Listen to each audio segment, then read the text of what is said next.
The first hit, dopamine, doesn't care about love. What if the feeling you call love is just your brain misfiring inside a reward prediction system?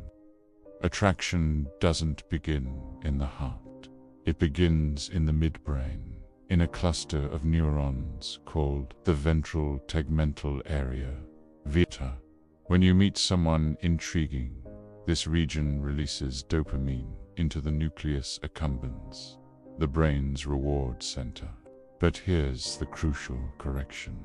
Dopamine is not about pleasure. It is about pursuit. It encodes motivation.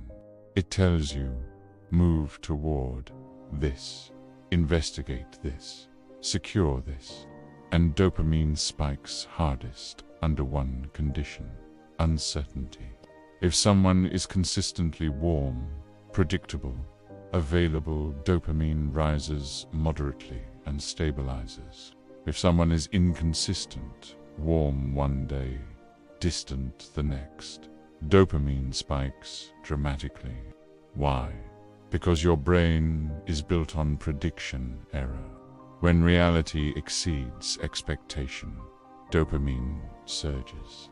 When someone unpredictable suddenly gives you attention, your brain interprets it as a high-value reward event. The stronger the uncertainty, the stronger the spike.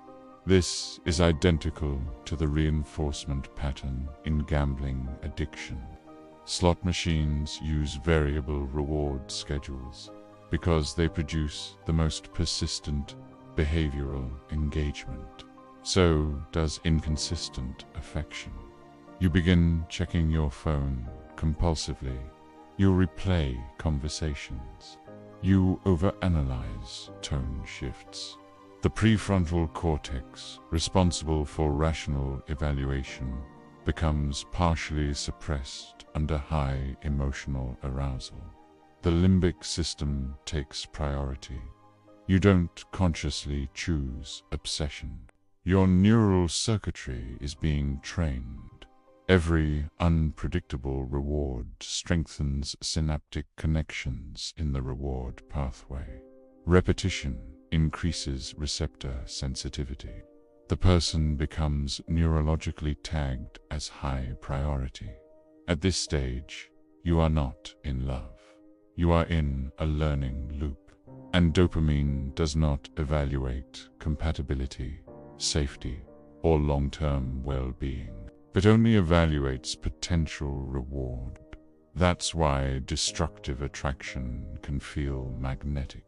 Your brain isn't asking, is this good for me? It's asking, is this stimulating? And stimulation wins. Oxytocin, the bonding hormone that binds you to the wrong person. Your brain can attach to the person who destabilizes you the most. Oxytocin is released during physical touch, prolonged eye contact, sexual intimacy, and emotional vulnerability. It reduces amygdala-driven fear responses and increases trust perception. But oxytocin does not assess character. It increases bonding with whoever is present during moments of heightened emotion, especially after stress. Here is where it gets dangerous. When you experience conflict or emotional threat, the amygdala activates, cortisol rises, your nervous system shifts into sympathetic arousal, fight or flight. Then comes reconciliation, apology, physical closeness, emotional reassurance. Oxytocin floods the system. The contrast between stress and relief amplifies bonding. Pain, followed by comfort, creates stronger neural associations than comfort alone. The brain encodes, this person regulates my distress, even if that same person caused the distress. This is the biological foundation of trauma bonding. The hypothalamus integrates stress signals. The pituitary coordinates hormonal release. Oxytocin binds to receptors in the amygdala and hippocampus, enhancing memory encoding of relational events. Your body learns faster under stress. So, intense arguments, followed by intense closeness, produce deeper imprinting than stable affection ever could. As you start interpreting emotional volatility as passion, you equate relief with intimacy. You confuse nervous system regulation with love. The more dysregulated you become together, the more relief feels profound. And oxytocin quietly strengthens the bond. It doesn't care whether the bond is healthy. It only cares that a bond forms. Early attachment experiences shape neural circuitry during critical developmental windows. The amygdala calibrates threat detection. The hippocampus encodes relational memory. The prefrontal cortex learns regulation strategies, or fails to. If love in childhood was inconsistent, emotionally unavailable, or conditional, your nervous system adapts. Hypervigilance becomes normal. Emotional unpredictability becomes familiar. Approval becomes something you must earn. These patterns don't disappear in adulthood. They become unconscious filters. When you meet someone who mirrors unresolved attachment dynamics, emotionally distant, unpredictable, intense, your limbic system activates rapidly. It feels like chemistry, but it is recognition. Your brain is not evaluating future compatibility. It is matching present stimuli to stored emotional templates. This is called implicit memory activation. You may consciously desire stability, but your body responds to familiarity. And familiarity is encoded in neural pathways formed before you had language. The insula integrates bodily sensations with emotional interpretation. A racing heart becomes spark. Anxiety becomes butterflies. Tension becomes passion. Meanwhile, the prefrontal cortex constructs a narrative to justify the attraction. You tell yourself, they're different. This time, it will work. I just feel something special. What you're feeling is unresolved circuitry lighting up. Trauma imprinting makes chaos feel like destiny. And destiny feels romantic. Ever wondered why you crave someone who constantly withholds affection? It's not just your heart, it's your brain. This is the addiction loop, and it starts with something called intermittent reward.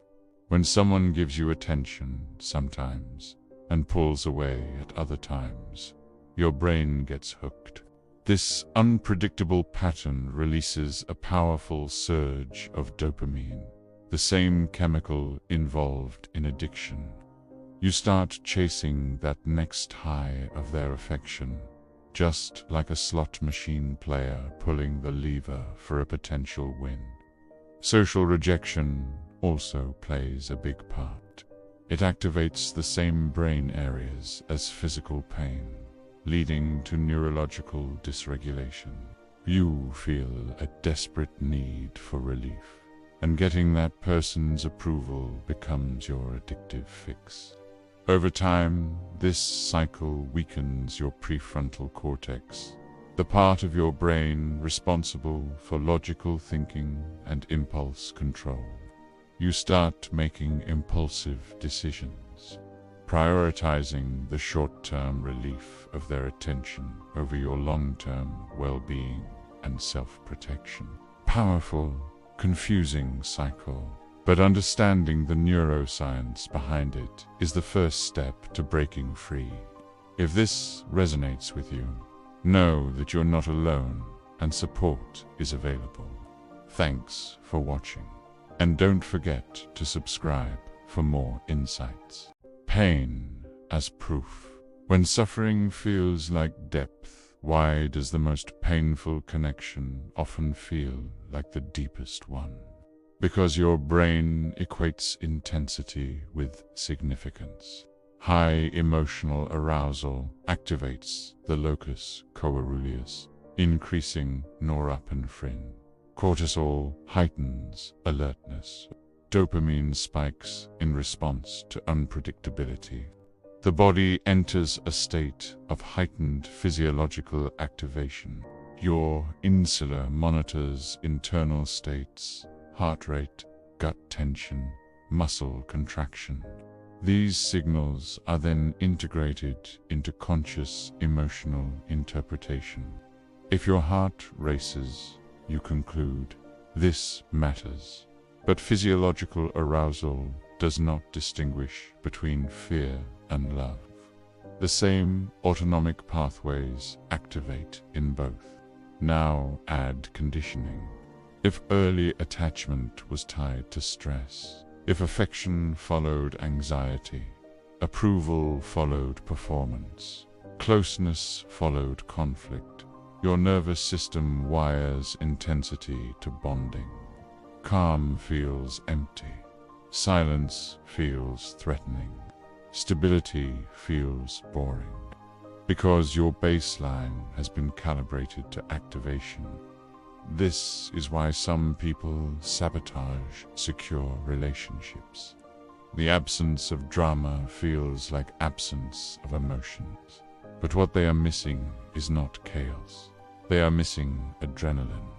The brain, especially when conditioned by early relational stress, will choose stimulation over safety. And suffering begins to feel like evidence of depth. If it hurts this much, it must mean something. It does mean something. It means your nervous system is activated. The question is activated toward growth or toward repetition. Ever felt like a relationship was destined, even when things weren't perfect? It might not be fate. It might be your brain playing tricks on you. Once you form an emotional bond with someone, your brain's survival instincts kick in. It's no longer about objective evaluation. It's about protecting that connection at all costs. This is where cognitive biases take over. Ever heard of confirmation bias? Your brain starts actively searching for evidence that proves this relationship is special. You'll magnify every sweet moment and conveniently ignore the red flags. Then there's the halo effect. If they have one amazing quality, like being smart or funny, your brain paints their entire personality with that same glowing brush, blurring out any flaws. So what happens when their actions don't match your idea of them? Your brain experiences a conflict called cognitive dissonance. But instead of breaking the bond, it rewrites the story. He didn't mean to ignore me. He was just busy.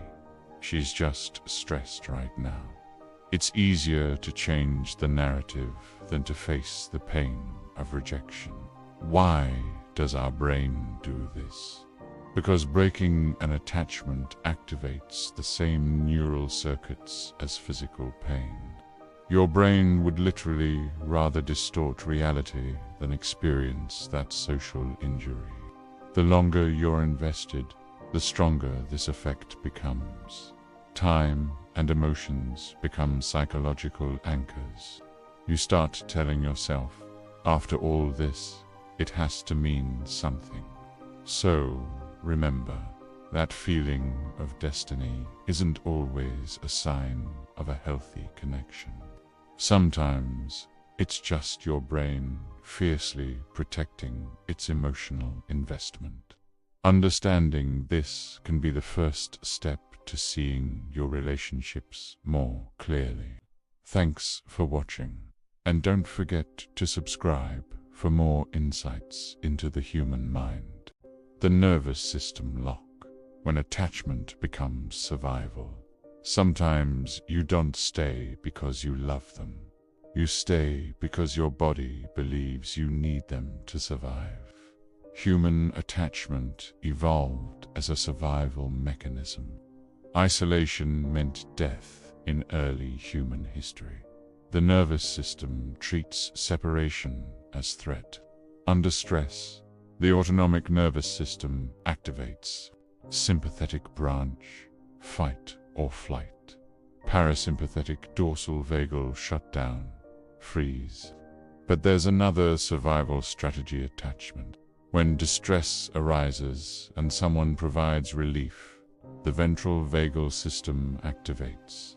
You feel regulated, calm, safe. Now imagine this pattern. The same person who triggers your anxiety also provides relief. They withdraw. You panic. They return. You relax. Your body encodes them as a regulator of your nervous system state. This creates what can be called a nervous system lock. You become physiologically dependent on their presence to stabilize internal chaos. Without them, your cortisol rises. Your heart rate shifts. Your thoughts spiral. You feel unsafe. Even if there's no objective threat, this is not weakness. It is conditioned autonomic pairing. The amygdala links the person to both fear and safety. The hippocampus stores the context. The hypothalamus coordinates stress hormone cycles. You don't just miss them. Your body destabilizes without them. That's why toxic cycles are so hard to leave. You're not breaking up with a person. You're breaking a survival association. Why calm love feels wrong to a dysregulated brain. If chaos wired your attachment system, peace will feel unfamiliar, and unfamiliar feels unsafe. Secure attachment activates oxytocin and mild dopamine release without chronic cortisol elevation. It stabilizes heart rate variability. It reduces amygdala hyperreactivity. But if your baseline nervous system is conditioned to high arousal, this stability feels flat. No dramatic spikes, no panic. No relief cycles, just steadiness. For someone habituated to emotional intensity, steady affection can register as boredom. Here is why. Your brain has adapted to operate at a certain level of stimulation. Chronic stress recalibrates your baseline cortisol levels. Neural circuits associated with vigilance become overactive. When stimulation decreases, the brain interprets it as absence, not safety. You may think, there's no spark. It doesn't feel the same. Something's missing. What's missing is volatility. Secure love does not hijack attention. It does not create obsessive loops. It does not trigger withdrawal symptoms. And if you equate obsession with passion, stability will feel like emotional deprivation. This is where many people self-sabotage. They create drama to reintroduce activation. They withdraw to provoke pursuit. They destabilize what feels too calm, because their nervous system is addicted to intensity. Healthy love feels quiet, and quiet can feel threatening when your brain was raised on noise. Breaking the bond, neuroplasticity, and withdrawal. If false love is biochemical conditioning, breaking it is neurological detox. When attachment breaks, dopamine levels drop sharply. The reward pathway loses its primary stimulus. Oxytocin decreases. cortisol rises. This creates a withdrawal profile similar to substance dependence. Intrusive thoughts, emotional agitation, sleep disruption, physical chest pain. Functional imaging shows increased activity in craving-related regions after romantic rejection, including the nucleus, accumbens, and ventral pallidum. You are not weak for wanting to go back. Your brain is seeking regulation, but neuroplasticity allows rewiring. Repeated non-contact reduces dopaminergic reinforcement. Over time, receptor sensitivity recalibrates. The prefrontal cortex regains regulatory strength. Therapeutic intervention can reduce amygdala hyperreactivity. Mindfulness increases connectivity between the prefrontal cortex and limbic system, enhancing emotional regulation. New attachment experiences form new neural templates. But the transition phase is destabilizing, because you are not only losing a person, you are dismantling a neural pattern that once defined emotional meaning. Detox feels like emptiness before it feels like freedom. And many people return to chaos simply to escape the silence. Healing requires tolerating the silence long enough for new wiring to form. Real love versus neurochemical illusion.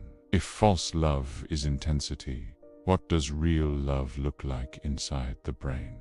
Secure attachment does not eliminate dopamine. It stabilizes it. Reward becomes consistent rather than erratic. Anticipation becomes grounded rather than obsessive. Oxytocin release is steady, not stress-amplified. Cortisol remains low. Heart rate variability improves. The amygdala remains responsive but not hyperactivated.